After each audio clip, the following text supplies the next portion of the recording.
déjà, ce qui est important, c'est qu'on n'interroge pas seulement le sens de guérison, le sens de la maladie, c'est qu'on interroge les représentations, ce qui n'est pas tout à fait la même chose.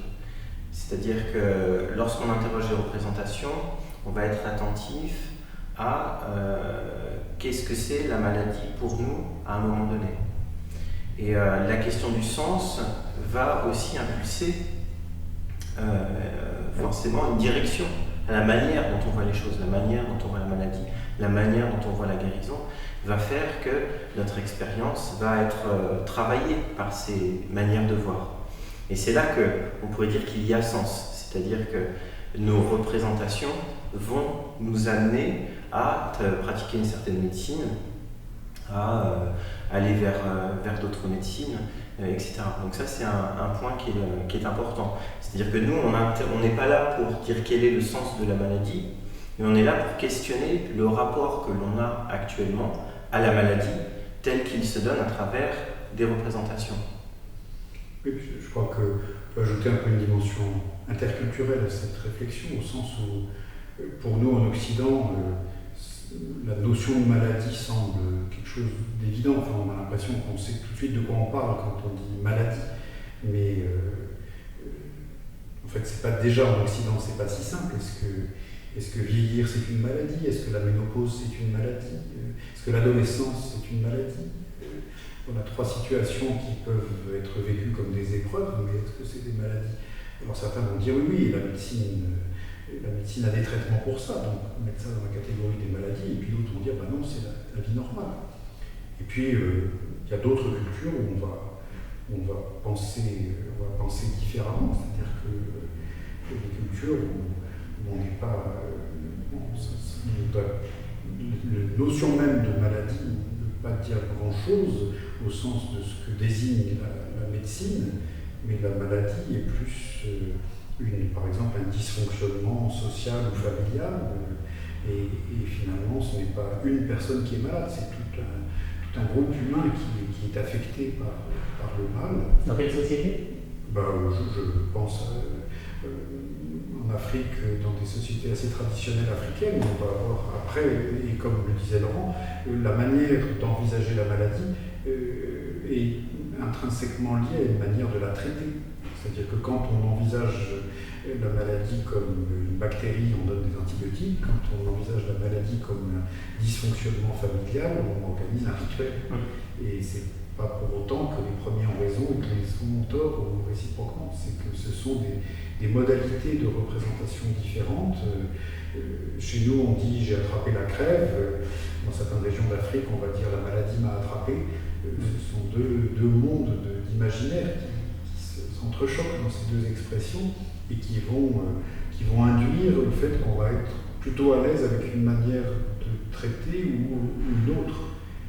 Et puis ce qui complique encore les choses, c'est que là pour le moment j'ai fait appel à des distinctions un peu de type géographique, mais ce qui est plus compliqué et plus vrai, c'est qu'en chacun d'entre nous se juxtaposent ou se superposent des modes de représentation qui font que quelqu'un qui est confronté à une maladie grave ne va pas en parler de la même façon avec son cancérologue, avec son ostéopathe, avec sa meilleure amie. Or, c'est le même sujet qui essaye d'élaborer des choses à propos de sa maladie dans des registres différents.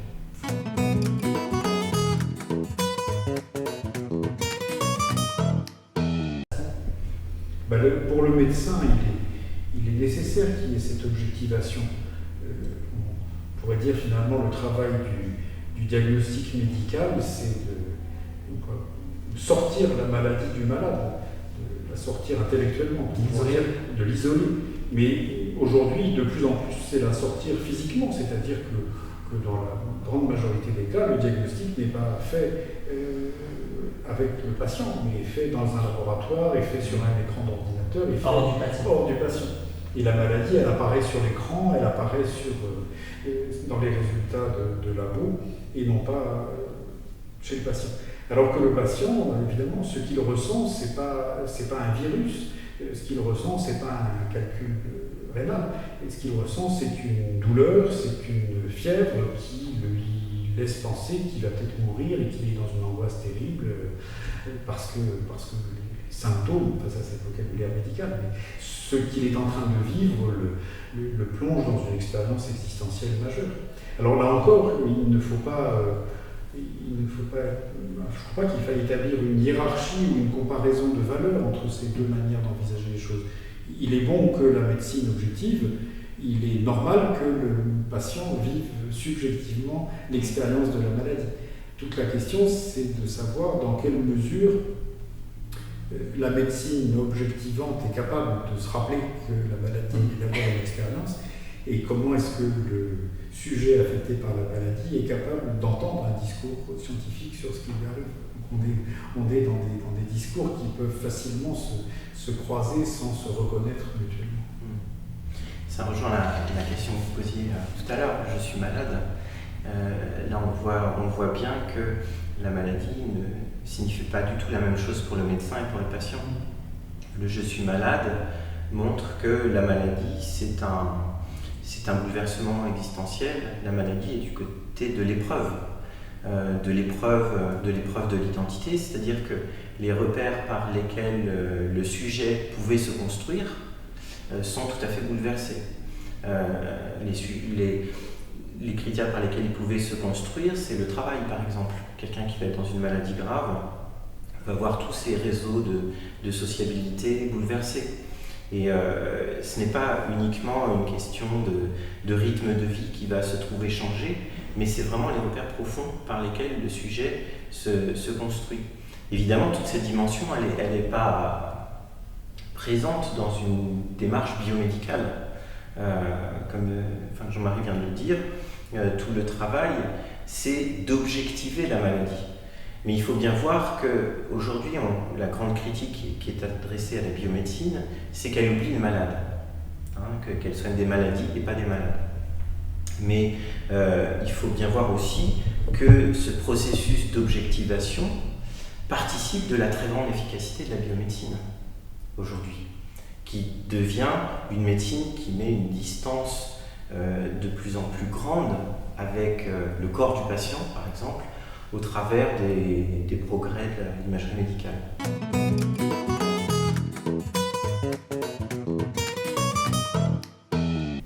Je pense que ça donne à penser au patient que la maladie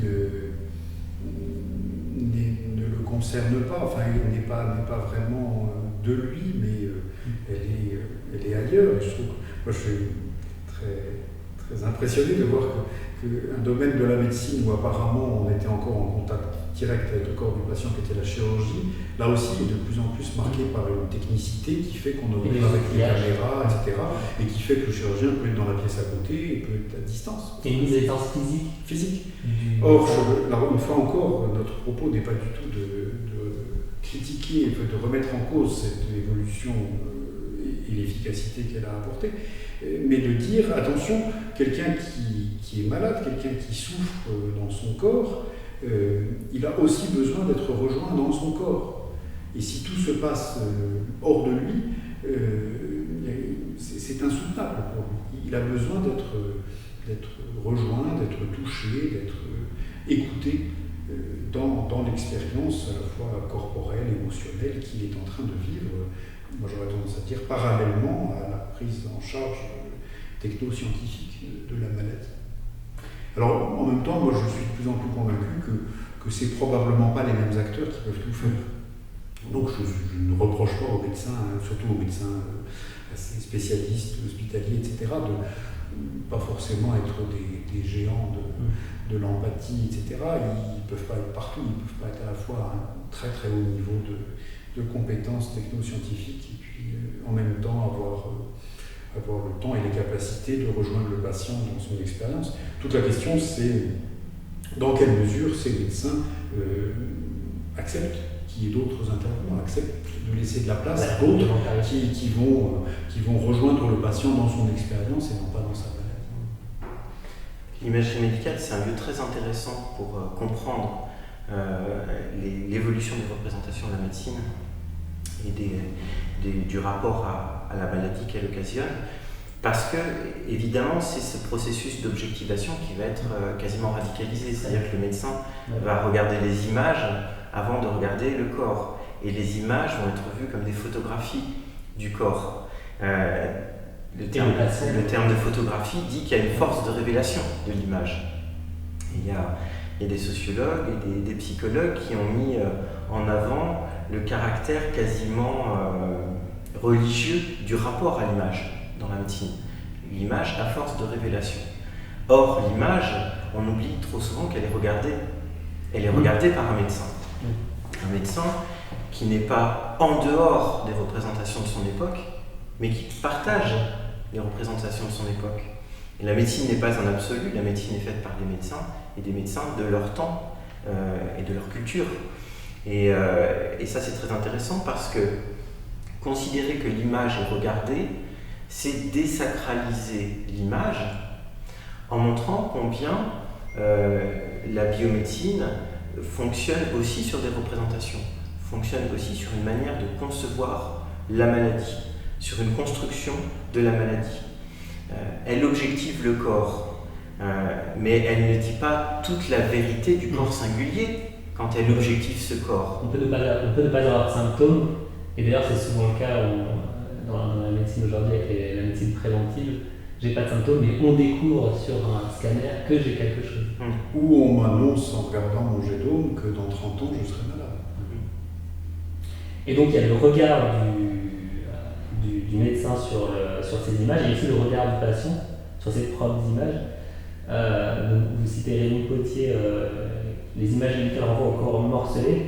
Moi je pensais à la montagne magique de Thomas Mann, où le héros Hans Castorp découvre son squelette sur une... Alors à l'époque c'est des radios, c'est des rayons X.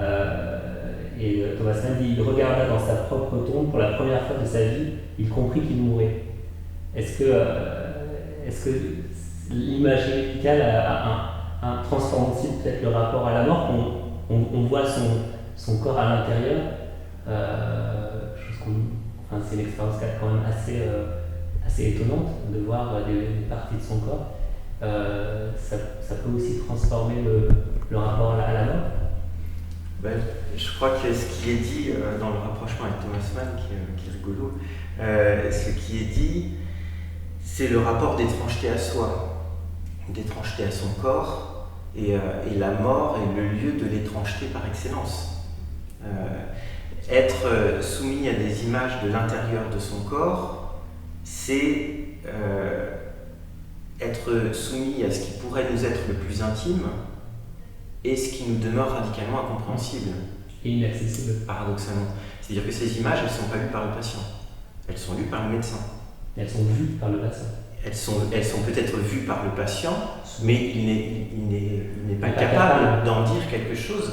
Et surtout, ces images ne disent pas forcément quelque chose de son corps tel qu'il le vit. Il y a une distinction à faire entre le corps-objet, qui est celui de la biomédecine, et qui est une représentation nécessaire à l'intervention, et donc à l'efficacité biomédicale, et il y a le corps vécu.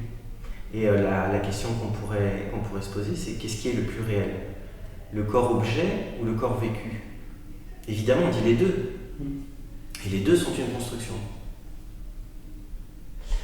Et puis je crois qu'on touche là à quelque chose qu'il est difficile de dire dans la culture contemporaine, c'est qu'il y a peut-être des choses qu'il est bon de ne pas savoir.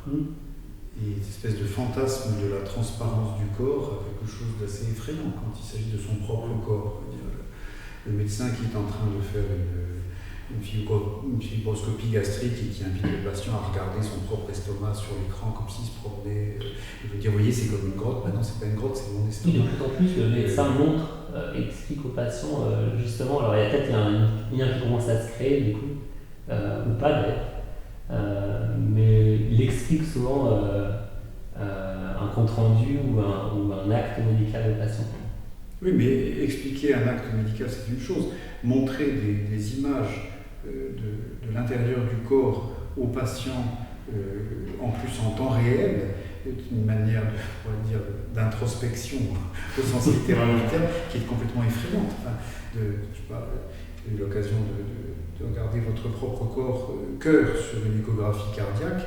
Moi, je trouve que c'est terriblement angoissant de voir son cœur et se dire à chaque minute, ça dépend de ça. Ouais. C'est pas soutenable. De même qu'il y a l'expérience habituelle, on n'aime pas trop entendre le bruit de son cœur, c'est un peu angoissant, mais le voir fonctionner, c'est quasiment insoutenable. Or, le médecin va penser que ça va sans doute vous intéresser, je vais vous montrer. Non, ça ne m'intéresse pas du tout. On pourrait passer des heures aussi à parler des échographies obstétricales aussi. Les parents qui disent on l'a vu. Non, vous avez vu une image reconstituée par un ordinateur des échos que produit un ultrason sur des masses plus ou moins denses. Oui, souvent les parents ne veulent pas, parfois il arrive que les parents ne veulent pas voir ces échographies, notamment 3D, parce que c'est trop proche de la réalité. C'est à la fois trop proche et en même temps on oublie que c'est complètement reconstruit par de la technique et de l'informatique. C'est pas du tout le réel. Il y a quelque chose qui est important. Imaginez un patient qui, face à ces images, le médecin lui dit « là, il y a un problème » qu'il ne ressentait pas. On voit combien ce corps qui est le sien, qui lui est donné à voir de l'extérieur, devient finalement extérieur à lui-même. C'est-à-dire que là, il y a une dissociation entre le corps objet et le corps vécu. C'est-à-dire que le corps tel qu'il est vécu n'envisageait absolument pas qu'il y ait un problème, etc., parce qu'il n'était pas éprouvé, il n'était pas ressenti. Donc un rapport d'étrangeté, c'est le fait que le corps devient, son propre corps devient étranger à soi-même. C'est quelque chose de très déstabilisant. Alors qu'on pourrait penser à le fait de connaître, de voir l'intérieur de son corps, quelque chose qui est inaccessible d'habitude, le rend plus... Oui, mais c'est quelque chose qui n'est pas éprouvé. Visualisable, mais voilà, c'est pas... C'est-à-dire que c'est quelque chose qui ne rejoint pas forcément l'expérience que l'on a de son corps.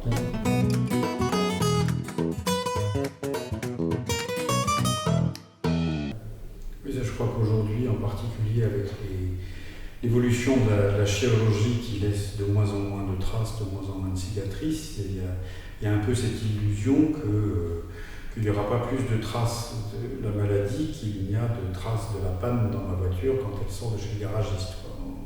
On a changé la pièce et tout va bien et c'est oublié. Mais non, le corps n'oublie pas et la mémoire n'oublie pas. Donc c'est pas du tout pour dire qu'il faut rester toute sa vie écrasé par le souvenir d'une maladie, mais on sort de l'expérience de la maladie, surtout de la maladie un peu importante, transformée. Et non seulement ça serait une illusion de croire que la guérison serait une sorte d'oubli, puis je pense que ça serait dommage de perdre le souvenir et de l'expérience existentielle que ça a été et de l'approfondissement existentiel que cela a entraîné. Donc la maladie est forcément porteuse de sens. Non, elle est l'occasion de travailler sur le sens. Et on est vraiment tout à fait à l'opposé, si on peut dire, de l'idée que la maladie a un sens. Et la maladie est l'occasion de travailler sur le sens de sa vie, le rapport à la limite, le rapport à la mort, le rapport aux autres, le rapport au travail, tout un tas de dimensions importantes de l'existence qui sont remises en question, qui sont mises en travail par la maladie. Ça ne veut pas dire que la maladie a un sens, a une signification. On disait tout à l'heure que la maladie est épreuve. L'épreuve, c'est quoi? L'épreuve, c'est ce vacillement du sens. Donc c'est dans ce sens-là que la maladie va être un lieu de questionnement existentiel. Mais elle n'est pas forcément en soi porteuse de sens, puisque la maladie n'est pas dissociable du sujet qui l'éprouve, de l'expérience du sujet.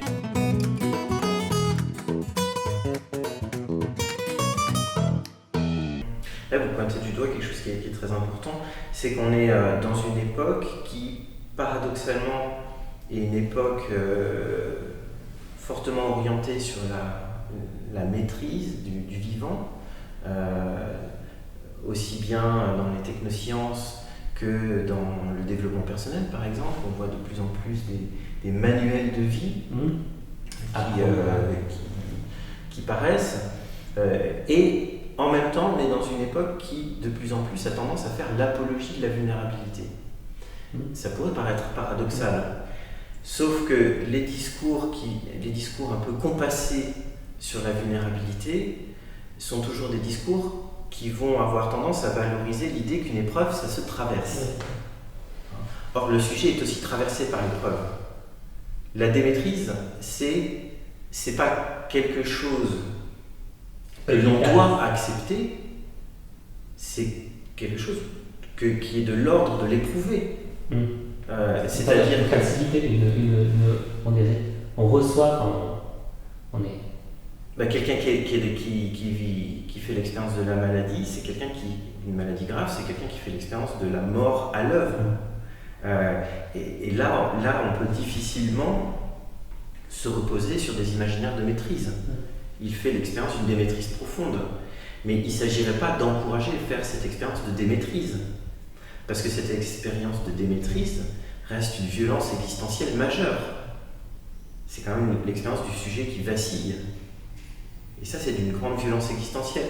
C'est pour ça qu'il faut à la fois prendre acte de notre fragilité essentielle, la fragilité essentielle de la condition humaine, de la condition de vivant en général, et en même temps ne pas tomber dans une approche trop compassée. Oui, c'est magnifique, nous sommes vulnérables, la vulnérabilité c'est notre grandeur, etc. Et c'est le terreau d'une expérience authentique au monde, etc. Non, parce que cette vulnérabilité reste une violence. L'épreuve, si elle porte des fruits, reste quand même fondamentalement une violence.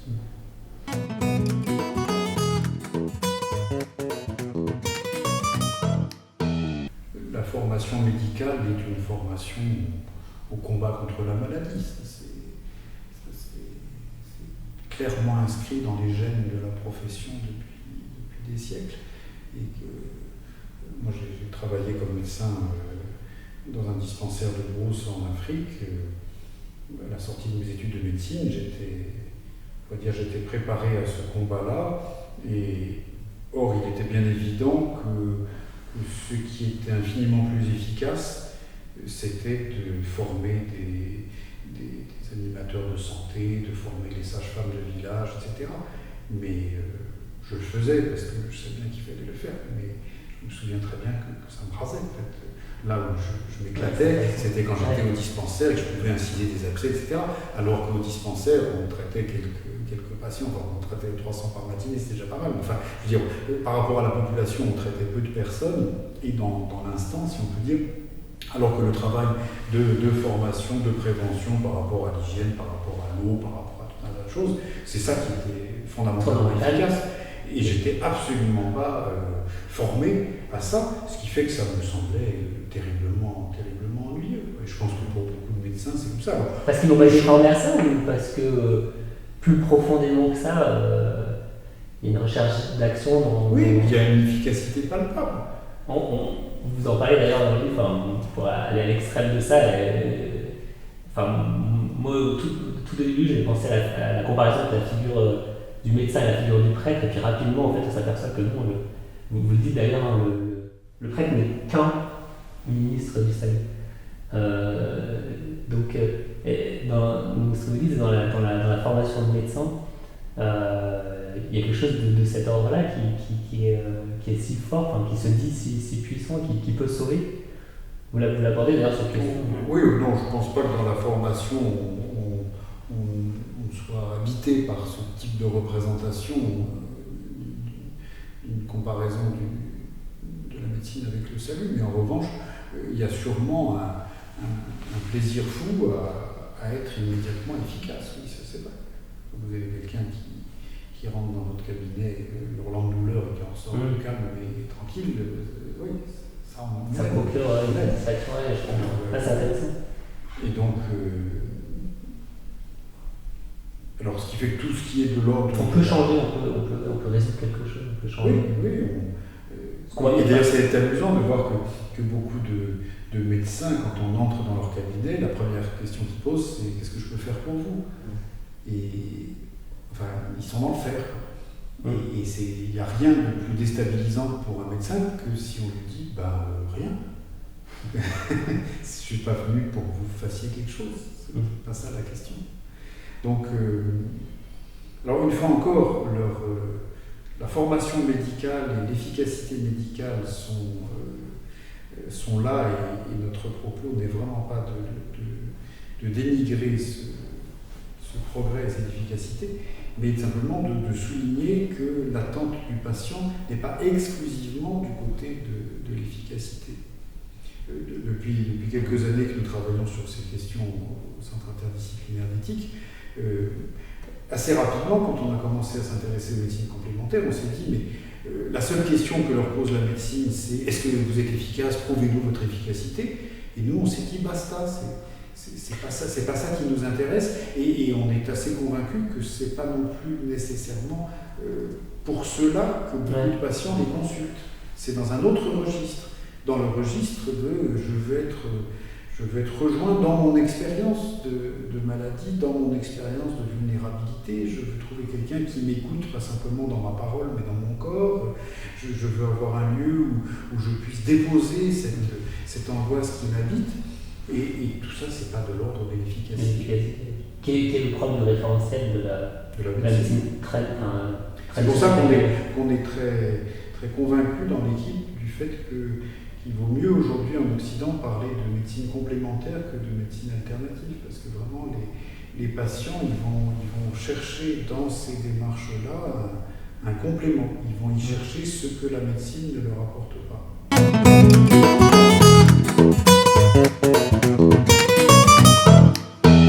C'est fascinant de voir que depuis quelques années, même si au point de vue des institutions, il y a toujours une grande difficulté de dialogue et de reconnaissance mutuelle, en fait sur le terrain, vous voyez des cancérologues qui envoient chez l'homéopathe, des rhumatologues qui envoient chez l'ostéopathe.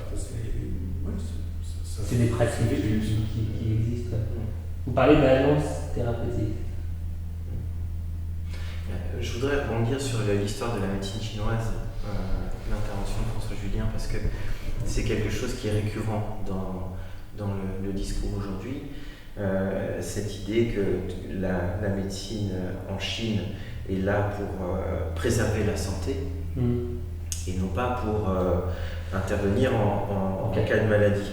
Et ça, je crois que c'est pas aussi exotique que ça dans notre époque actuelle.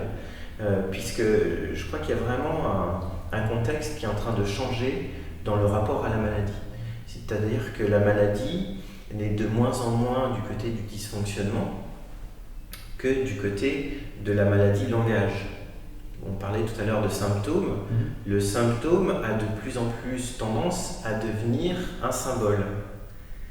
C'est-à-dire quelque chose qui ne concernerait pas uniquement un corps qui ne fonctionne pas ou qui fonctionne mal, mais qui dirait quelque chose de la vie qu'il y a derrière.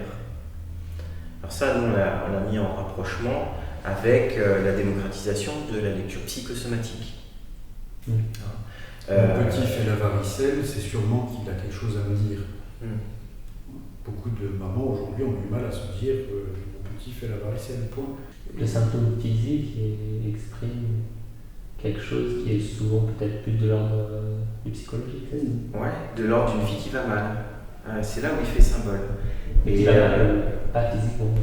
Oui, c'est ça. Quand il y a quelques années, j'étais allé chez un médecin généraliste pour avoir un arrêt de travail parce que j'avais une grippe. Et le médecin généraliste a regardé comme tout bon médecin généraliste. Et puis après, m'a dit écoutez, si vous avez une grippe, c'est que quelque chose grippe dans votre vie. Et des jeux de mots comme ça, c'est quelque chose qu'on retrouve tout le temps. La maladie, c'est un mal à dire. Les mots MAUX sont des mots MOTS qui ne se disent pas. Et donc là, on est en recherche de la cause, finalement peut-être profonde que ce que le symptôme est. C'est là où du corps de la maladie dysfonctionnement, on passe à la maladie de langage. C'est-à-dire que comme si le corps était ce lieu qui pourrait me parler d'une autre manière de ma vie. Ou en tout cas, mettre en lumière des points que je n'accepte pas de voir. On a mal au dos, c'est qu'on a du mal à porter quelque chose. On a des problèmes de digestion, c'est qu'il y a une situation que l'on n'arrive pas à digérer. Ces rapprochements, on les retrouve tout le temps, dans les témoignages, dans les entretiens, y compris du côté des médecins. Ce qui est intéressant, c'est que c'est dans le discours aujourd'hui aussi des médecins, ce qu'on peut trouver pas normal, parce que le médecin, de par sa formation, il va chercher justement vous allez aborder cette question dans le livre, d'ailleurs, le patient va chercher des causes, soit psychologiques, soit peut-être physiques. Qu'est-ce qui a fait que j'ai cette maladie? Alors que le médecin, lui, dans la résolution de l'action, il est peut-être dans les antécédents, peut-être, mais ce n'est pas la cause, c'est le déroulement de l'enchaînement qui a fait qu'il y a une maladie, mais lui, il est plus dans finalement une posture vers le futur. Oui, parce que quand on tombe malade,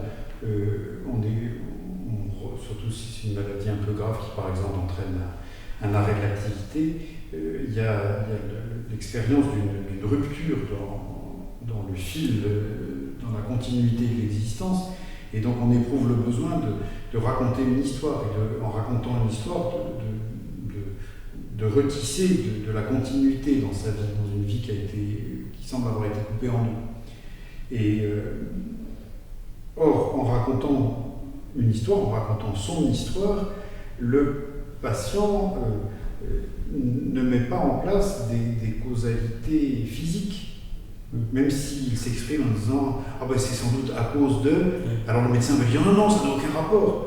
Ben si, pour le patient, ça a un rapport, au moins temporel. Enfin, il établit des liens pour essayer de reconstruire l'histoire de sa vie. Et je pense que la médecine a passablement perdu cette attention portée à l'histoire, au temps qui passe dans la vie du patient, parce qu'elle est focalisée sur des questions de causalité physique, biochimique, etc.